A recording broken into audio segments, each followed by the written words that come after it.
네, 오늘은 끝까지 찾아오시는 하나님 네 번째, 너는 한 번도 혼자가 아니었다라는 제목으로 말씀 나누겠습니다. 미국 텍사스 달라스에 있는 파크랜드 병원에서 병원 시스템 장애를 해결하는 방법을 찾기 위해서 병원을 이용한 고객 명단을 정리하면서 데이터를 분석을 했습니다. 그러면서 그 분석을 하고 보니까 12개월 동안 그 병원 안에 4개의 응급실이 있는데 그 응급실을 12개월 동안에 5,139회나 사용한 12개월 동안 5,139회를 사용한 80명의 환자들이 있었습니다. 그래서 이 사람들 때문에 그 병원의 시스템에 들어간 비용이 자그마치 162억 원 이상이었던 겁니다. 그래서 병원을 반복해서 이렇게 방문하는, 그러니까 응급실을 이렇게 반복해서 방문하는 사람들의 이름을 이 병원에서 확인을 한 후에 이 사람들을 만나서 그 이유가 무엇인지를 물었습니다. 여러분, 그 이유가 뭐였을까요? 이 80명의 환자들이 자그마치 1년 동안에 응급실을 5,139회를 썼어요. 그럼 그 이유가 뭐였을까요? 아파서였겠죠. 근데 가난과 먹을 음식이 없기 때문이기도 했습니다. 근데 이게 다 주된 이유가 아니에요. 진짜 주된 이유가 뭔지 아십니까? 그 이유는요, 외로움 때문이었습니다. 고립감 때문이었어요. 너무 외롭고 고립된 채 홀로 있는 것 같은데 응급실에 가면은요, 관심을 가져주잖아요. 누가요? 간호사들과 의사들이. 그리고 친절하게 보살펴 줍니다. 그러니까 이 사람들은요, 누군가가 자신에게 관심을 기울이고 있다라는 것을 확인하고 싶었는데 그것을 확인할 사람이 주변에 없으니까 응급실에 갔던 거예요. 여러분, 이 세상에 문제 없는 인생은 없습니다. 고난 없는 인생도 없어요. 인생의 문제와 또 고난을 지나갈 때 우리 이런 경우들이 있잖아요. 아무도 나에게 관심이 없는 것 같이 느껴지고 내 사정과 내 마음 헤아려 주는 사람 한 사람도 없는 것 같고 내 고민과 내 문제 이야기를 나눌 대상이 하나도 없다라는 생각이 드는 그런 순간들이 여러분 있잖아요. 그럴 때면 어떻습니까? 이런 마음이 들죠. 세상에 나 혼자뿐이구나. 이 막 지독한 이 외로움이요. 그 외로움이 막 몰려오는 때가 우리 인생 가운데 있습니다. 아버지 이삭과 형 에서를 속이고 장자의 축복을 받았던 야곱이 오늘 본문 속에서 이때 바로 그랬습니다. 야곱은 아버지 이삭의 장자의 축복을 받았죠. 장자의 축복이 뭡니까? 아버지의 유산의 3분의 2를 물려받을 권리입니다. 그리고 할아버지 아브라함과 아버지 이삭에게 이어져 왔었던 하나님의 그 축복의 약속을 받은 겁니다. 아마 야곱은 이렇게 생각했을 거예요. 그래, 내 인생 이제부터다. 내 인생 이제 잘 풀릴 일만 남았다. 아싸! 하면서 너무 기뻐하고 좋아했을 거라는 거예요. 자, 그런데 형 에서가 자기를 죽이려 한다는 것을 알게 되었습니다. 그래서 야곱은 어쩔 수 없이 사랑하는 어머니, 자기를 너무나도 사랑하셨던 어머니, 야곱의 든든한 백이 되어주셨던 그 어머니를 떠나서, 그 집을 떠나서 외삼촌 라반이 있는 하란으로 도망쳐야만 했습니다. 그래서 여러분, 이삭의 집이 있었던 브엘셰바에서 외삼촌 라반이 있는 그 하란까지의 거리가 자그마치 850km입니다. 걸어서 가는 거리, 걸어서 가면 한 달이 넘게 걸리는 그 먼 길입니다. 근데 그 걸어가는 길이 평탄한 길이 아니에요. 요즘과 같이 아스팔트로 깔려있는 그런 길이 아니라 산으로 들로 걸어가야 했었던 험한 길이었습니다. 그래서 야곱은 자기를 죽이려는 형 에서를 피해서 도망자 신세가 되어서 그 길을 떠났습니다. 브엘셰바에서 100km 떨어진 어느 빈들에 야곱이 도착을 했습니다. 형 에서가 무서워서 얼마나 빨리 달려왔던지. 여러분, 100km면요 이틀 3일 길 아닙니까? 근데 하루도 되지 않아서 야곱이 그곳에 도착을 한 거예요. 얼마나 무서웠으면. 이제 더 이상 달릴 힘도 없고 어두워져서 길도 보이지를 않습니다. 지쳐 쓰러져서 곁에 보이는 평평한 돌을 베개 삼아 누웠습니다. 하늘을 이불 삼고 그렇게 누운 거예요. 동물의 울음소리도 무섭고 혹시 따라와서 잠들기를 기다렸다가 자기를 죽이려는 형 에서가 있을까봐 두려웠습니다. 밤이 되면 영하로 기온이 뚝 떨어지는 그 날씨 속에서 잠을 자다가 행여나 죽을지도 모른다는 그 공포감에 휩싸여 있었어요. 그 외로움과 그 두려움 가운데 야곱은요, 이 돌을 베개 삼고 하늘을 이불 삼아서 그렇게 깊이 잠이 들었습니다. 그런데 야곱이 돌베개를 베고 홀로 잠든 그 빈들에 누가 찾아오셨습니까? 하나님이 찾아오셨어요. 야곱의 꿈에 나타나셔서 야곱에게 하나님이 이렇게 말씀을 하십니다. 15절 말씀입니다. 우리 다 함께 읽겠습니다. 내가 너와 함께 있어 내가 어디로 가든지 너를 지키며 너를 이끌어 이 땅으로 돌아오게 할지라. 내가 내게 허락한 것을 다 이루기까지 너를 떠나지 아니하리라. 꿈에서 하나님의 이 약속의 말씀을 듣고 나서 야곱이 깼습니다. 그리고서는 이렇게 고백을 해요. 16절입니다. 우리 다 함께 읽겠습니다. 여호와께서 과연 여기 계시거늘 내가 알지 못하였도다. 야곱은 이때까지요, 하나님을 알기는 알았는데 하나님은 아버지 이삭의 하나님이셨습니다. 그리고 하나님은 아버지 이삭의 집이 있는 브엘셰바에만 머물러 있었던 지역신과도 같은 그런 하나님이었습니다. 그런데 이 꿈속에 찾아오신 하나님을 만나고 나서 그때 안 거예요. 하나님은 아버지 이삭의 집이 있는 브엘셰바에만 계시는 분이 아니라 내가 가는 곳 어디든 계시는 분이라는 것을 알았습니다. 하나님은 아버지 이삭의 하나님이 아니라 나의 하나님이시기도 하다라는 것을 이때에서야 깨달았던 거예요. 그래서 이것을 깨닫고 나서 야곱이 자기가 하나님이 찾아오셔서 하나님을 만났던 그곳의 이름을 벳엘이라고 붙였습니다. 무슨 뜻이냐면 하나님의 집이라는 뜻이에요. 자, 여러분 다시 한번 질문 드릴게요. 하나님이 언제 야곱을 찾아오셨죠? 야곱이 깊은 잠에 빠졌을 때. 여러분 야곱의 인생을 보면요, 브엘셰바의 집에서도 형 에서를 피해서 달려 도망쳐 지쳐 쓰러져 잠이 든 이 베델에서도 야곱은 하나님을 찾지를 않았습니다. 형 에서에게 잡히면 죽어요. 피해 도망쳐온 빈들에는 사나운 짐승들이 있어서 언제 죽을지도 모르고 추운 날씨 때문에 죽을지도 모릅니다. 이런 인생의 위기와 환난 속에서 야곱은 하나님께 기도하지도 않았고 하나님께 예배하지도 않았어요. 하나님을 신뢰하지도 않았고 찾지도 않았던 야곱인데, 이런 야곱을 짝사랑하신 하나님께서 야곱을 찾아오셨던 거예요. 한번 돌아보십시오. 야곱에게 이렇게 하셨던 하나님은 저와 여러분에게도 똑같이 하셨잖아요. 요한일서 4장 19절 말씀입니다. 우리 함께 한 목소리 한번 읽어볼까요? 함께 읽겠습니다. 우리가 사랑함은 그가 먼저 우리를 사랑하셨습니다. 여러분이 하나님을 알지 못했을 때, 하나님을 찾지도 않았을 때, 하나님 없이 여러분들이 하고 싶은 대로 내 마음대로 하고 싶은 대로 이기적으로 자기중심적으로 살고 있었을 그때 하나님이 먼저 여러분을 찾아오셨잖아요. 우리 가운데 어느 누구도 하나님을 먼저 찾은 사람도 없고 하나님을 먼저 사랑한 사람도 없습니다. 하나님이 나를 먼저 사랑하셔서 나를 찾아와 주셔서 예수 믿고 구원받아서 지금 이 자리에까지 앉게 하신 줄로 믿습니다. 여러분 이 은혜의 가운데 우리가 살고 있다는 거 여러분 기억하셔야 돼요. 잊지 마셔야 돼요. 야곱은 바로 그 베델의 그 빈 들에서요 하나님을 만났습니다. 그리고 나서 하나님께서 야곱이 서원을 하죠. 서원이 뭡니까? 하나님께 드리는 약속이에요. 오늘 본문 20절에서 22절 말씀 우리 함께 한번 읽어보겠습니다. 다 같이 읽습니다.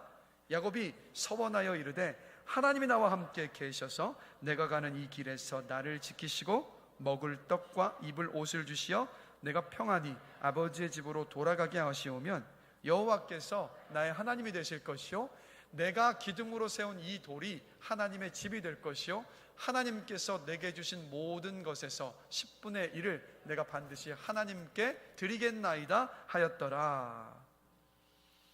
하나님께 드렸던 서원의 서원이지 않습니까? 우리는 흔히 이 말씀을 그냥 어떻게 생각하냐면 그래 하나님 만나고 났으니까 야곱이 하나님께 믿음의 약속을 드린 거지라고 생각을 하는데, 근데 여러분 이 말씀을 자세히 보면 그런 뜻이 아니에요. 이게 여러분 무슨 뜻이냐면 이런 뜻입니다.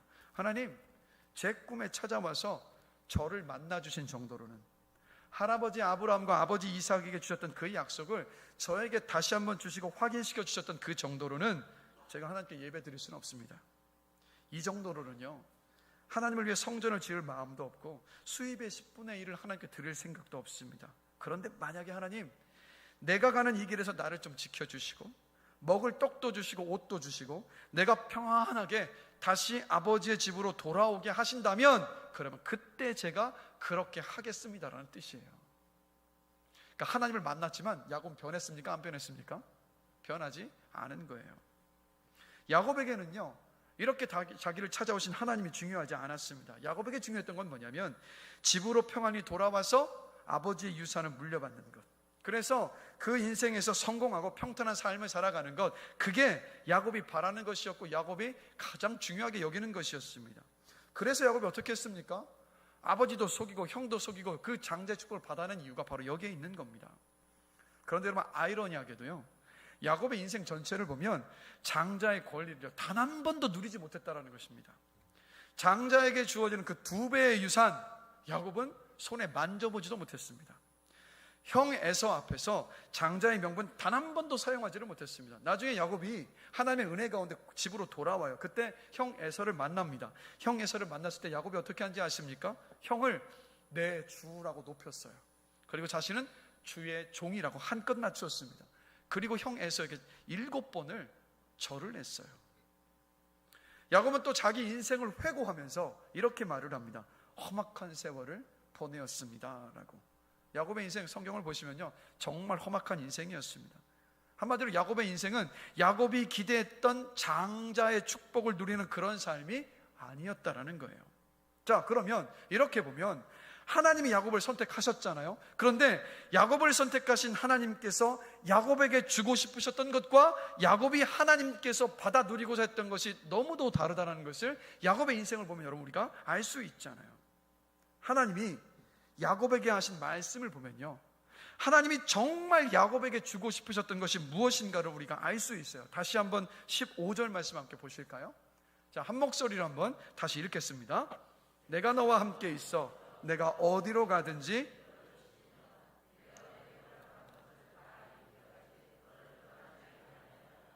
자, 하나님의 말씀을 보면 하나님이 야곱에게 주고 싶으셨던 진짜 복이 뭘까요?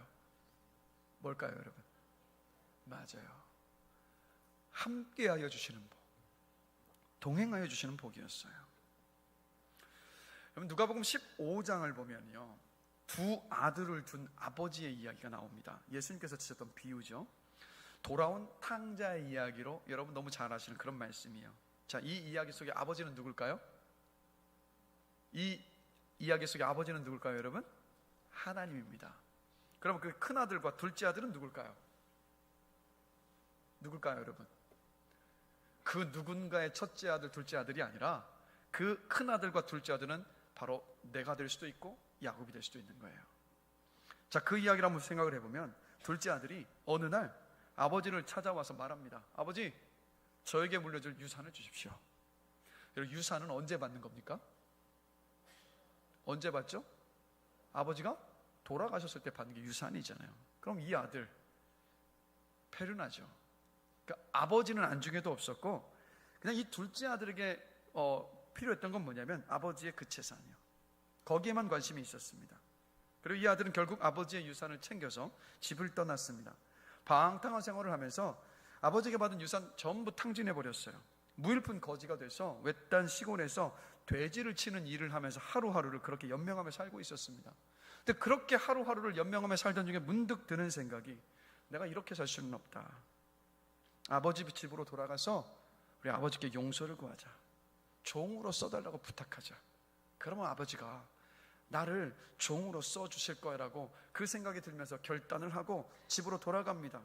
집으로 돌아갔는데 아버지가 이 둘째 아들을 맞이합니다. 이 둘째 아들이 아버지 저를 용서해 주세요라는 그 말을 떼기도 전에, 아니 이 말에 아버지 저를 용서해 주세요는 이 말에 아자를 떼기도 전에 아버지가 어떻게 합니까? 기뻐서 어쩔 줄을 몰라 하면서 버선발로 달려나와서 이 아들을 꽉 끌어안습니다. 그리고 이 둘째 아들을 위해서 동네 식구들 다 불러서 큰 잔치를 열어요. 큰아들은 이때 밖에서 열심히 일을 하고 있었습니다. 일을 마치고 집으로 돌아오는데 집에서 음악 소리가 들려오고 사람들이 춤을 추는 소리가 들려옵니다.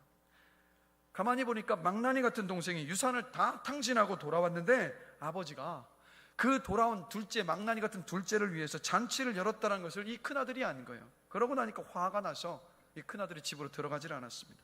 근데 집에 올 때가 되었는데 이 큰아들이 오지를 않으니까 아버지가 이 큰아들을 찾아 나섰습니다. 그리고는 큰아들을 찾아서 말합니다. 우리 함께 잔치에 가자고. 그러자 큰아들이요, 이 아버지가 크게 화를 내면서 이렇게 말을 합니다. 누가복음 15장 29절에서 30절입니다. 다 같이 한번 읽어보겠습니다.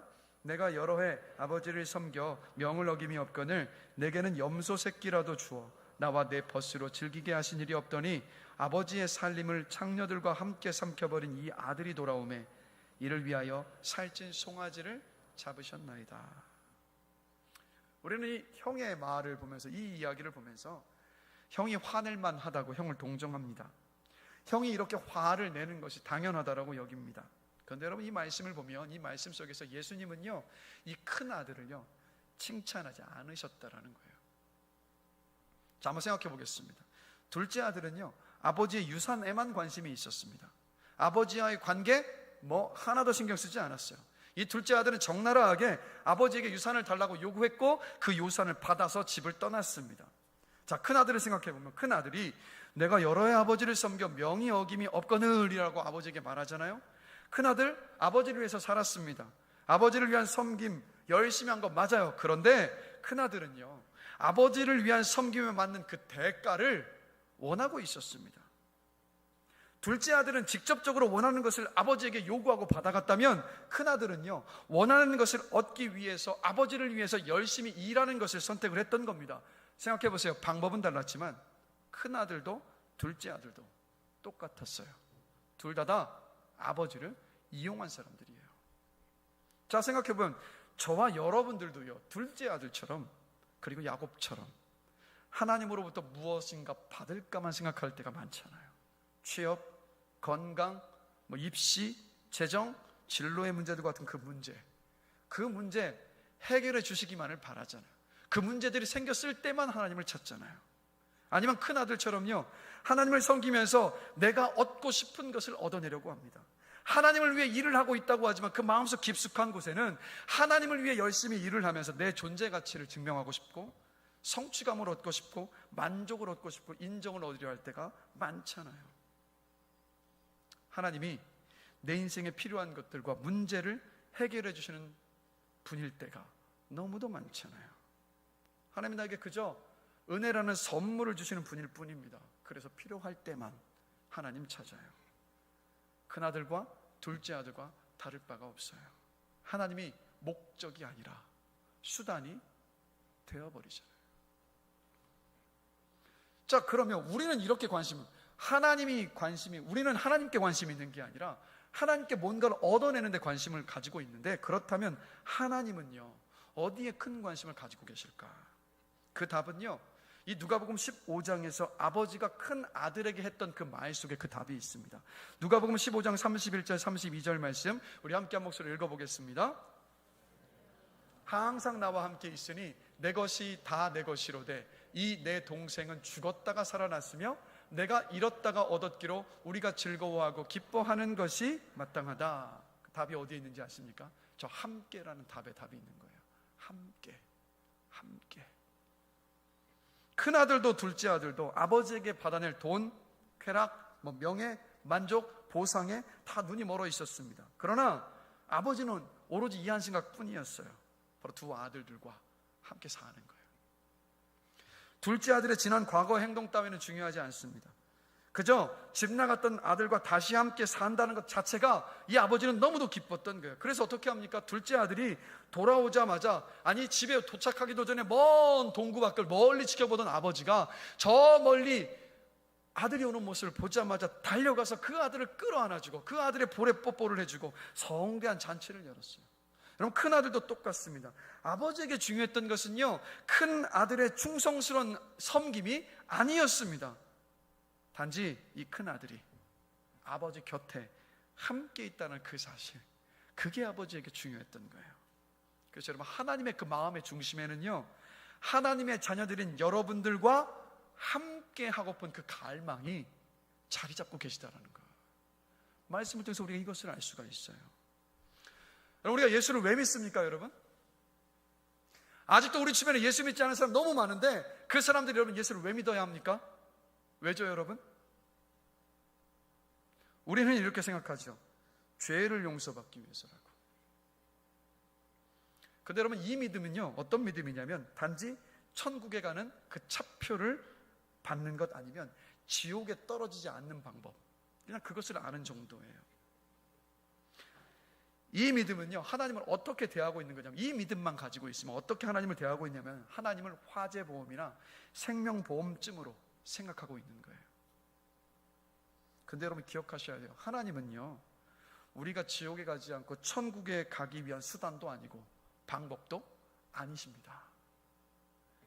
로마서 5장 10절 함께 보실까요? 우리 함께 한 목소리 읽어보겠습니다.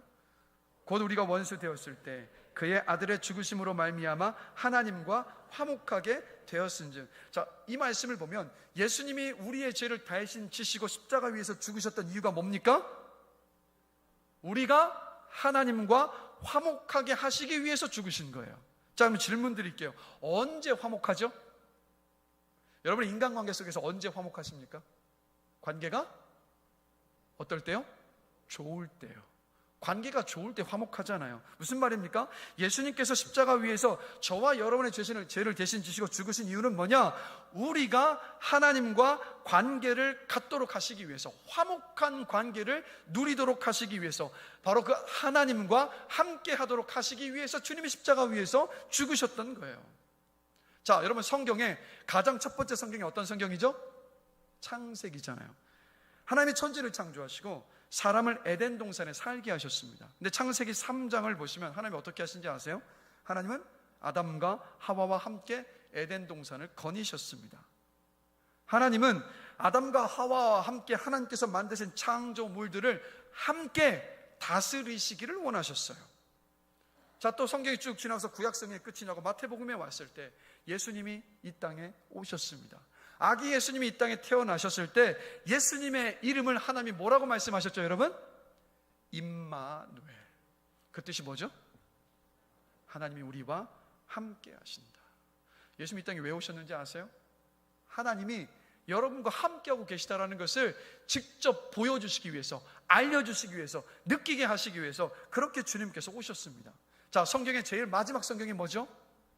요한 계시록입니다. 마지막 때의 일들을 기록하고 있는 성경인데, 종말의 이 세상의 진짜 마지막 때의 그 역사의 그 정점에 주님께서 다시 오셨을 때 일어날 일을 요한계시록 21장 3절에서 이렇게 기록하고 있습니다. 우리 함께 읽겠습니다.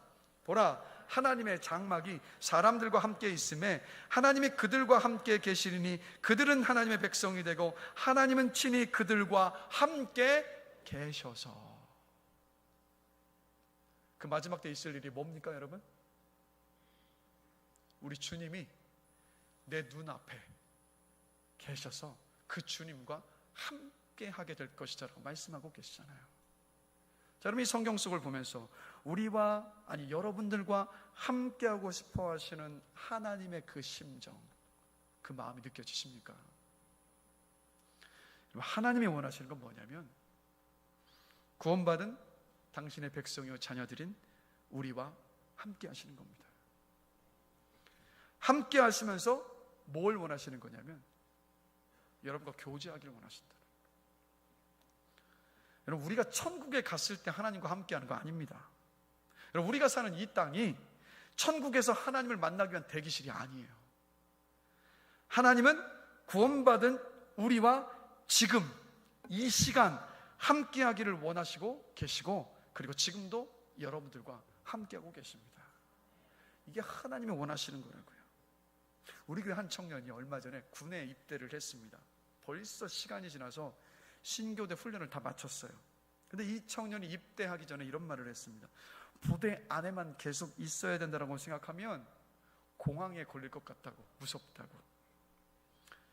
그럼 군생활, 우리 여자분들은 잘 모르실 텐데 이 군생활이요, 쉽지 않습니다. 그 한 곳에만 머물러 있어야 된다는 것이 이게 쉽지 않더라고요. 그런데 여러분, 이 청년이요, 신병 훈련을 마치고 어떻게 된지 아십니까? 의무병으로 차출이 됐어요. 이 청년이 의무병으로 차출될 이유가 하나도 없습니다. 보통 의무병이 되려면 사실 군대 들어가기 전에 이 간호학원과 같은 학원을 다니면서 준비를 해야 돼요. 그런 사람들이 의무병으로 차출이 됩니다. 이 청년이 의무병이 될 만한 어떤 건덕지가 하나도 없었어요. 그런데 의무병이 됐습니다. 그 이유가 뭔지 아십니까? 이 청년의 대학교 전공이 뭐냐면 언어치료예요. 근데 이 언어치료가 군대에서는 보건으로 분류가 돼서 그래서 의무병으로 차출이 됐던 겁니다. 여러분, 의무병이 되면요, 어떤 특혜가 있냐면 군의관과 함께 최소 일주일에 한 번 이상은 밖에 나갈 기회가 생겨요. 하나님이 군대에만 있으면 공황에 걸릴 것 같아요라는 이 청년의 작은 신음을 들으시고 응답하신 거잖아요. 왜 이렇게 응답하셨겠어요? 함께하고 계셨으니까. 여러분, 하나님이 이 청년에게 주셨던 그 은혜를 여러분의 인생 가운데도 주시잖아요. 그렇죠? 은혜를 주시잖아요. 여러분, 그 은혜 왜 주시는지 아세요? 이거 말씀하고 계시는 거예요. 내가 너하고 함께하고 있어. 내가 너하고 함께하고 있어. 이거 알려주시는 거예요, 여러분. 야곱은 한평생 험악한 인생 살았습니다. 그러나 베델에서 하나님을 만난 이후로 그의 인생은 험악했지만 하나님이 동행하시는 인생이 되었습니다. 형 에서를 피해 하란으로 도망쳤던 것이 중요한 것이 아니라 하나님이 그 하란에 함께 하셨다는 것이 중요합니다. 하란에서 외삼촌 라반에게 속아서 21년 동안을 고생하며 산 것이 중요한 것이 아니라 그 21년 동안 고생하며 산 인생 속에 하나님이 함께 하셨다는 것이 중요한 거예요. 험악하고 파란만장해 있었던 21년의 그 삶입니다. 야곱과 함께 하신 하나님은요, 어떻게 하셨습니까? 야곱에게 가족을 주셨고 가축을 주셨습니다. 거부가 되게 하셔서 고향으로 돌아오게 하셨어요. 야곱과 함께 하시는 하나님은 평생 야곱의 마음속에 무거운 짐이었던 형 에서와의 관계를 회복시켜 주셨습니다. 평생 달고 다녔던 속이는 자라는 뜻의 이름 야곱이란 그 이름을 어떤 이름으로 바꿔주셨습니까? 하나님과 싸워 이겼다라는 뜻의 이스라엘이라는 이름으로 바꾸어 주셨어요.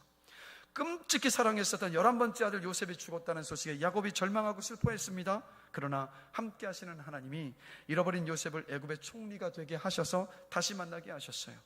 야곱이 죽기 전에 12아들들 모두를 다 불러서 유언을 남기고 한 명 한 명들을 축복하며 축복기도 해주었습니다. 창세기 49장 33절을 보면 야곱이 마지막 호흡을 멈출 때 그때의 모습을 이렇게 기록을 하고 있습니다. 우리 함께 한 목소리로 읽어보겠습니다. 야곱이 아들에게 명하기를 마치고 그 발을 침상에 모으고 숨을 거두니 그의 백성에게로 돌아갔더라. 그럼 우리가 마지막 호흡을 거두기 전에 자녀들을 다 불러 모아놓고 하나하나 축복해 주는 것, 여러분 정말 큰 은혜입니다. 정말 큰 복이에요. 근데 그것도 큰 복인데 침상에서 마지막 호흡을 멈추면서 힘들어서 발버둥 치면서 버티다가 죽은 것이 아니라 야곱이 어떻게 그 마지막 죽음을 맞이했습니까? 단정하게 침상에 누워서 평안하게 숨을 거두었어요. 여러분, 야곱의 인생은요, 험악한 인생 맞습니다. 그러나 험악한 인생이었지만 야곱은 야곱과 함께하여 주시는 그 동행의 은혜를 다 누리다가 주님 곁으로 간 복된 인생이었다라는 거예요. 여러분, 초강력 태풍 흰남노가 북상하고 있습니다. 이 엄청난 태풍 앞에 사람이 할 수 있는 일이 많지는 않습니다. 그리고 우리 인생에도 흰남노와 같은 큰 태풍들이 끊임없이 불어닥칩니다. 자연의 태풍을 다스릴 권세가 우리에게 없는 것처럼 인생의 태풍을 다스릴 권세도 우리에게는 없습니다. 이럴 때 우리에게 가장 필요한 것이 뭘까요?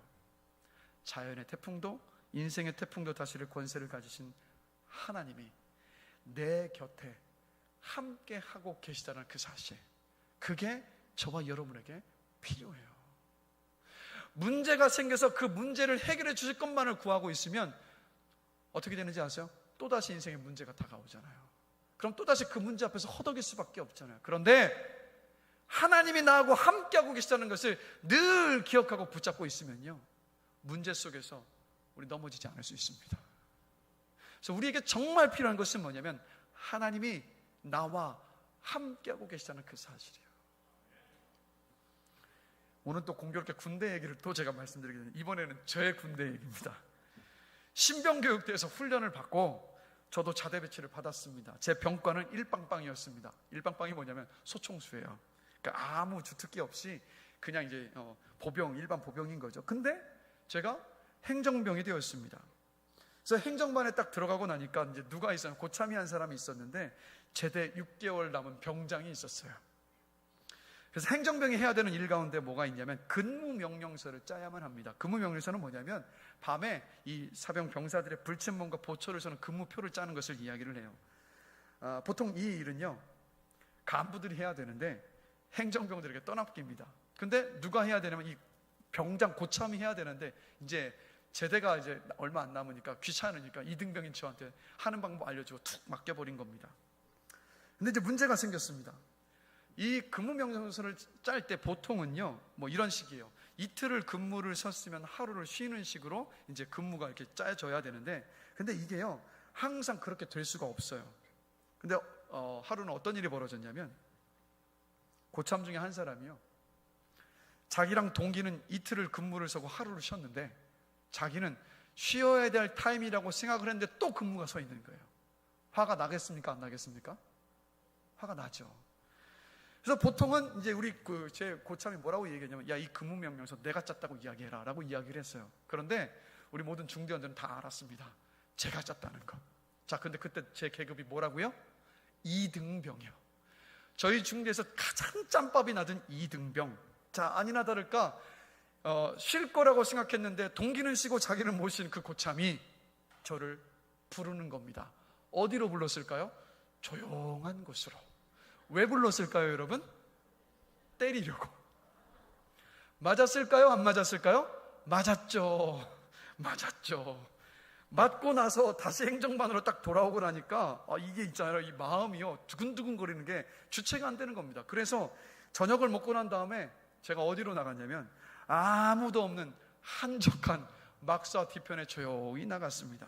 근데 때마침 그때가 언제였냐면, 가을이 막 다가오는 때, 뭔가 회행한 느낌이 드는 그때였는데, 그 순간 막사 뒤편에 가만히 서 있고 나니까 맞았던 그때가 자꾸 떠오르는 거예요. 그러면서 이런 생각이 들더라고요. 야, 아무도 내 사정 알아주는 사람이 없는데, 나 도와줄 사람도 없는데 군생활 내가 잘할 수 있을까? 이 생각이 훅 들어오는 겁니다. 막 두려워지는 거예요. 그 두려움 때문에요, 제가 군생활하면서 처음이자 마지막으로 눈물을 훔쳤습니다. 혼자 훌쩍훌쩍. 제가 21살이던 그때는요, 그 순간이 그렇게 힘들고 두렵더라고요. 근데 그때요, 저를 위로하는 음성이 있었어요. 뭔지 아십니까? 이거였습니다. 성진아, 내가 너하고 함께한다. 성진아, 내가 너하고 함께한다. 와, 근데요, 그 사실이요 저를 붙들더라고요. 그리고 나서 제가 어떻게 한지 아십니까? 또 이렇게 고백을 했어요. 그래, 하나님 함께 하신다. 국방부 시계는 거꾸로 돌아도 가는데 이 시간 지나간다. 힘내자. 그리고 다시 막사로 들어갔습니다. 그날 이후로 제 군생활에 힘든 일이 있었을까요? 없었을까요? 있었죠. 그날 이후로 제 인생에 힘든 일이 있었을까요? 없었을까요? 있었죠. 엄청 많았죠. 그러나 그 모든 순간마다 저하고 함께 하시는 하나님이 저를 붙드시고 일으켜 세워주셨습니다. 때로는 해결해 주시기도 했지만 때로는 해결해 주시지 않으신 적도 있어요. 해결해 주시지 않으신 그때를 보면 어떻게 하신지 아십니까? 그때를 뚫고 지나가게 하시더라고요. 이게 바로 하나님께서 함께 하시는 은혜였고, 그 은혜 때문에 제가 지금까지 살아올 수 있었고, 지금도 함께 해주시는 하나님의 그 은혜 때문에 제가 살아가고 있습니다. 야곱만큼이나 험한 세월을 살았던 성경 속의 대표적인 인물이 또 한 명이 있는데, 여러분 누구일까요? 바로 다윗입니다. 다윗이 인생의 광야에서 지쳐 쓰러지지 않고 그 인생길을 끝까지 완주할 수 있었던 이유가 있는데, 시편 16편 8절과 11절을 보면 알 수가 있어요. 우리 다 함께 한 목소리로 읽어보겠습니다. 내가 여호와를 항상 내 앞에 모심이여 그가 나의 오른쪽에 계심으로 생명의 길을 내게 보이시리니 주의 앞에는 충만한 기쁨이 있고 주의 오른쪽에는 영원한 즐거움이 있나이다. 다윗이요, 인생의 그 험난한 광야길을 걷고 있는데 보니까 하나님이 자기 앞에 걷고 계셨던 거예요. 다윗의 오른편에도 계셨어요. 다윗의 왼편에도 계셨습니다. 심지어 다윗의 뒤에도 하나님이 계셨던 거예요. 뭡니까? 언제나 하나님이 함께 하셨던 거예요. 여러분, 지금 여러분이 처한 그 상황과 현실을 보시면서 좌절하지 마십시오. 하나님이 여러분을 선택하셨고요, 하나님이 여러분과 지금 함께하고 계십니다. 하나님이 함께 하시면 인생의 어둠은요 더 이상 어둠일 수가 없습니다. 왜요? 우리 하나님이 인생의 어둠을 비춰주시는 빛이시기 때문에. 하나님이 함께 하시면 여러분의 인생의 실패도 더 이상 실패일 수가 없습니다. 왜요? 우리 하나님은요 모든 것이 합력하여 선을 이루어 가시는 하나님이시기 때문에. 그래서 여러분, 우리의 인생 속에서 어떤 형편에서 어떻게 사느냐보다 더 중요한 것은 무엇이냐면 그 상황 속에서도 하나님이 나와 함께 하신다는 사실을 아는 거예요. 아무리 고달프고 험악한 인생이라 할지라도 그 인생길 하나님이 함께하고 계시다면 그 가는 길에 기적이 일어나고 내 슬픔이 변하여 춤이 될 줄로 저는 확신합니다.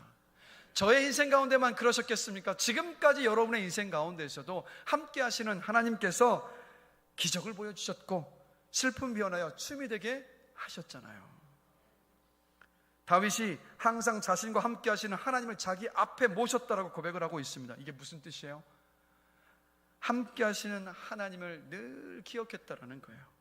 함께 하시는 하나님을 항상 먼저 찾고 만났다라는 거예요. 그러면 우리가 어떻게 함께 하시는 하나님을 기억하며 만날 수 있을까요? 세 가지가 있습니다. 첫 번째, 여러분 기도하십시오. 헨리 나우엔이 기도에 대해서 이렇게 말을 했습니다. 기도하는 것은 우리를 내 사랑하는 딸아, 내 사랑하는 아들아, 내 사랑하는 자녀야라고 부르시는 하나님의 음성에 귀를 기울이는 것이다 라고요. 인생의 태풍을 만나 두려울 때 다른 것 찾지 마시고요, 이렇게 한번 기도해 보세요.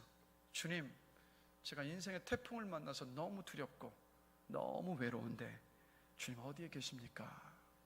그럼 주님이 여러분 안에 이렇게 말씀하실 거예요. 나 여기 있다. 나 지금 네 곁에 있다. 그리고 나서 함께 하시는 주님께 여러분의 모든 짐이요 기도로 맡기십시오.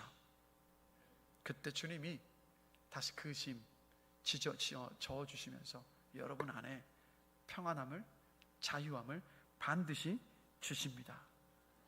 그리고요, 이것을 놓고 기도하십시오.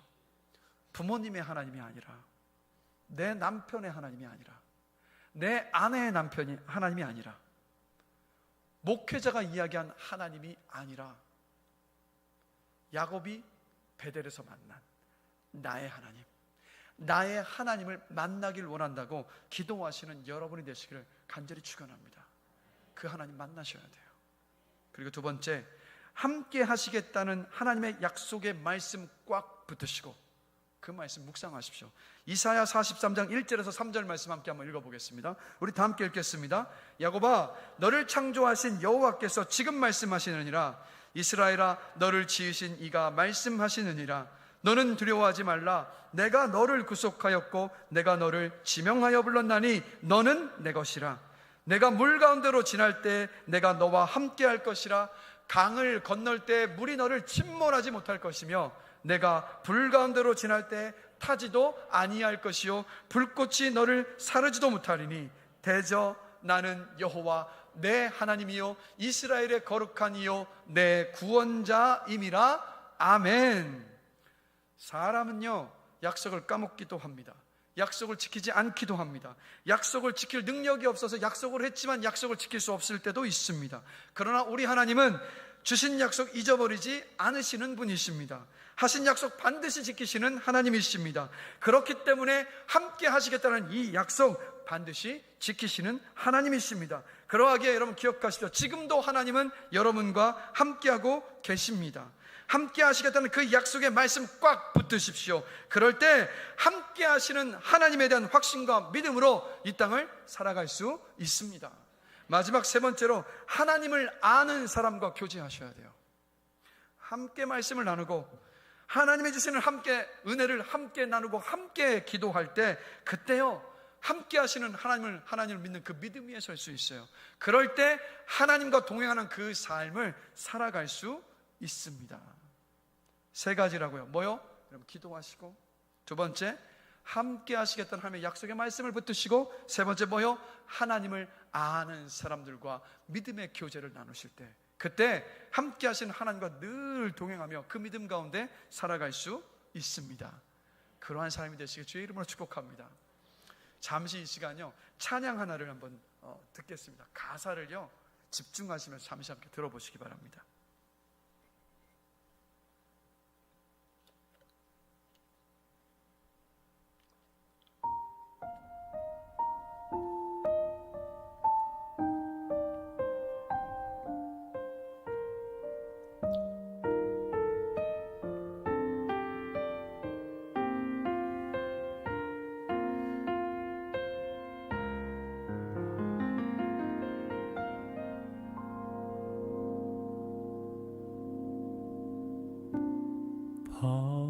부러진 돌 하나 주어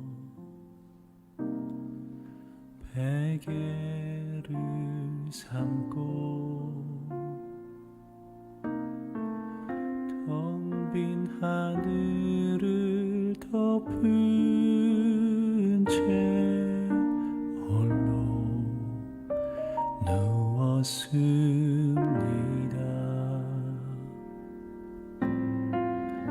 돌아갈 길이 없기에 마음에 머무는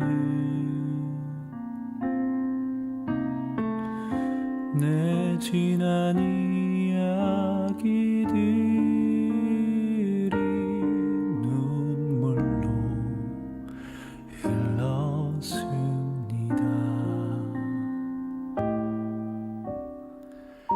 차디찬 돌베개 뜨거운 눈물에 젖을 때 들리던 그 음성 세밀하고 따뜻한 그 음성 내 마음에 꽂혔습니다. 너의 아픔 쌓인 곳에 나 항상 있었고 너의 탄식 베인 곳에 나의 눈물 고였노라.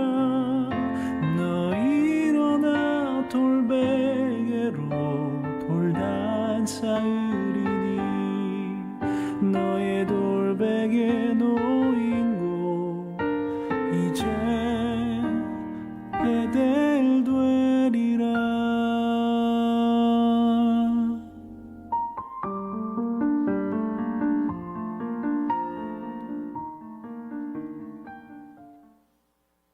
야곱에게 그렇게 하셨듯이 지금도 하나님은 여러분과 함께 하시면서 야곱에게 주셨던 그 동행의 은혜 주고 계십니다.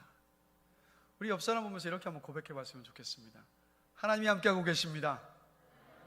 다시 반대편 보시면 하나님이 함께하고 계십니다. 말씀을 마무리하겠습니다. 제가 예전에 페이스북에서 스크랩해둔 글귀입니다. 영어로 된 문장들이었는데요. 한번 보실까요? God never sends you alone. 무슨 뜻이죠? 하나님은 절대 너를 혼자 보내지 않으신다. God goes before you. 하나님은 내 앞에 가신다. God stands beside you. 하나님은 항상 내 옆에 서 계신다. God works behind you. 하나님은 내 뒤에서 걷고 계신다. Whatever situation you have right now, God is now with you. 내가 지금 무슨 상황에 처해 있다 할지라도 하나님은 지금 너와 함께 하신다. 야곱의 인생은 험악했습니다. 그런데 야곱의 인생은 복됐습니다. 왜 그렇습니까? 하나님이 함께 하시는 인생이었기 때문에. 인생 혼자 살아가는 것 같다고 외로워하지도 두려워하지도 마십시오. 하나님이 오늘 여러분에게 이렇게 말씀하고 계세요. 너는 단 한 번도 혼자가 아니었다. 네가 느끼지 못하는 그 순간에도 나는 언제나 너의 곁에서 함께 하고 있었다. 여러분, 하나님과 동행하는 인생, 하나님이 동행해 주시는 그 인생이 여러분 가장 복됩니다. 하나님 오늘도 지금도 여러분과 함께하고 계십니다. 함께 하시는 하나님과 동행하시는 그 은혜, 주님 만나는 그날까지 풍성히 누리시는 복된 인생들이 되시기를 주님의 이름으로 간절히 축원합니다.